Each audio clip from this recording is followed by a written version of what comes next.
ప్రేక్షకులందరికీ నమస్కారం. 2024 సంవత్సరం ఏప్రిల్ 7వ తేదీ నుండి ఏప్రిల్ 13వ తేదీ వరకు గల వారఫలాల్లో కర్కాటక రాశి వారికి ఎలా ఉండబోతుంది, అలాగే ఈ రాశి వారు చేయాల్సిన పరిహారాలు ఏమిటో ఈ వీడియోలో తెలుసుకుందాం. పూర్తి వివరాల్లోకి వెళ్లే ముందు మీరు ఏమైనా సమస్యలతో బాధపడుతుంటే వాటి పరిష్కారం కోసం మీరు స్క్రీన్ మీద కనిపిస్తున్న మా గురువు గారి నెంబర్ కి కాల్ చేసి మీ సమస్యలకి తగిన పరిష్కారం పొందండి. ఖచ్చితంగా మీ సమస్య పరిష్కారం అవుతుంది. అలాగే మీరు ఇప్పటి వరకు మా ఛానల్ని సబ్స్క్రైబ్ చేసుకోకపోతే వెంటనే సబ్స్క్రైబ్ చేసుకోండి. అలా చేసినట్లయితే మీరు మా వీడియోని మిస్ అవ్వకుండా చూడవచ్చు.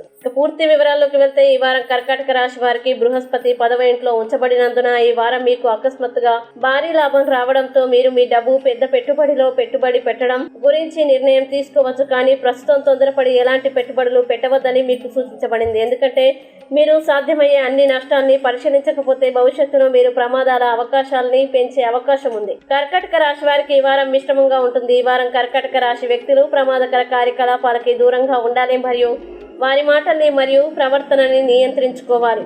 ఎందుకంటే ఈ వారం మీరు తీసుకున్న చర్యలు మరియు మీ ప్రవర్తన మొదలైనవి మీకు లాభ నష్టాలకి కారణమవుతాయి. మీరు పనిచేసే వ్యక్తి అయితే ఈ వారం మీ కార్యాలయంలో మీ పై అధికారులు మరియు కింది అధికారుల సమన్వయంతో పనిచేయడం సముచితం. అలాగే ఈ వారం మొత్తం ఉద్యోగస్తులకి మధ్యస్థంగా ఉంటుంది కాబట్టి అటువంటి పరిస్థితుల్లో కార్యాలయంలోని వ్యక్తుల మాటల్ని పట్టించుకోకుండా మీ లక్ష్యంపై దృష్టి పెట్టండి. మీరు వ్యాపారంలో నిమగ్నమై ఉన్నట్లయితే ఏదైనా పెద్ద ఒప్పందం లేదా దానికి సంబంధించిన ఏదైనా ప్రధాన నిర్ణయం తీసుకునే ముందు మీరు తప్పనిసరిగా మీ శ్రేయోభిలాషుల సలహా తీసుకోవాలి. కాగితానికి సంబంధించిన అన్ని పనుల్ని పూర్తి చేయండి, లేకపోతే మీరు అనవసరమైన సమస్యల్ని ఎదుర్కోవాల్సి ఉంటుంది. సంబంధాల కోణం నుండి వ్యక్తిగత సంబంధాల దృక్కోణం నుండి వారం ప్రారంభంలో కొంత ప్రతికూలంగా ఉండవచ్చు. ఈ సమయంలో ఎవరితోనైనా వాదించకుండా ఉండండి, లేకుంటే సంవత్సరాలుగా నిర్మించబడిన సంబంధం పగులు లేదా విచ్ఛిన్నం కావచ్చు. ప్రేమ సంబంధంలో ఎలాంటి ప్రదర్శనలు చేయొద్దు లేదా అనవసరంగా ప్రదర్శించవద్దు, లేకుంటే మీరు సామాజిక అపకీర్తిని ఎదుర్కోవాల్సి ఉంటుంది. ఇక కర్కాటక రాశి వారు ఈ వారం చేయాల్సిన పరిహారాన్ని గనక చూసినట్లయితే ఈ రాశి వారు ఓం హనుమతే నమః అని ప్రతిరోజు 11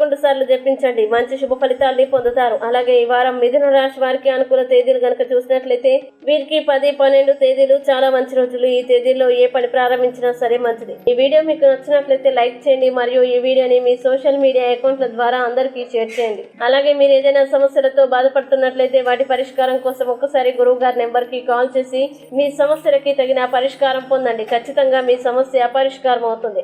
ఇంకా మీరు అనుకున్నటువంటి అన్ని పనుల్లో అంతా మంచి జరగాలని కోరుకుంటూ సర్వే జన సుఖినో భవంతు.